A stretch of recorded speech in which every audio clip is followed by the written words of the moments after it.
Goeiedag and welcome. My name is Amarenske and today I will tell you in very short my opinions on this poetry collection written by Patricia, Lockwook. It's called Motherland, Fatherland and Homelandsexuals. In my opinion, this was very weird. I have a feeling that it is supposed to be a little bit absurdistic because all the depictions and all the...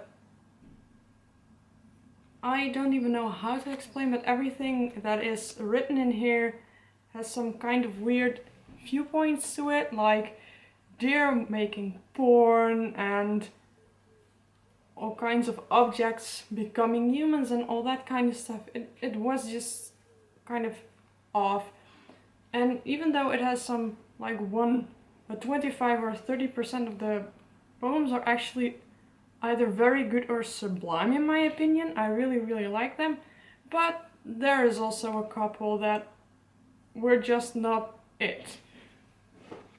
They started with a nice flow to them and then the flow was broken and either a different flow was picked up later or not a flow was picked up later at all, which I find very annoying because I think poetry should have some kind of a flow to it.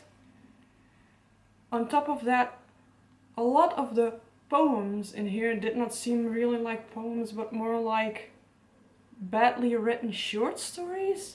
Especially the longer poems that had just paragraphs of 1 or 2 sentences or maybe 5 lines and went on for like 4 to maybe even 8 pages. I did not really count, but there were a couple of very long poems in here. I got the feeling that the author thought that all her poems needed to be more than 1 page long, and even better so if they were 4 pages long, which did not happen a lot, but I just got the feeling. It was written in a very strange way, almost full sentences. There was some kind of a lyrical element to it, and it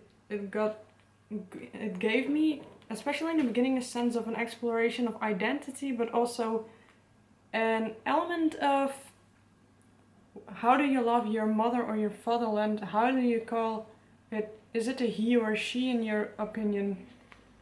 Questions literally asked in this book. It was kind of funny, but I would not necessarily recommend you read it. I just gave it somewhere between 3.25 and 3.5 stars. It was just not my favorite. It was not my cup of tea of poetry. Not that it was necessarily bad, because I still gave it above 3 stars, but just not my cup of tea. Not really my thing. And I don't have a lot more to say about this book, so I will just say this is it for now. Thank you for watching and on to the keer!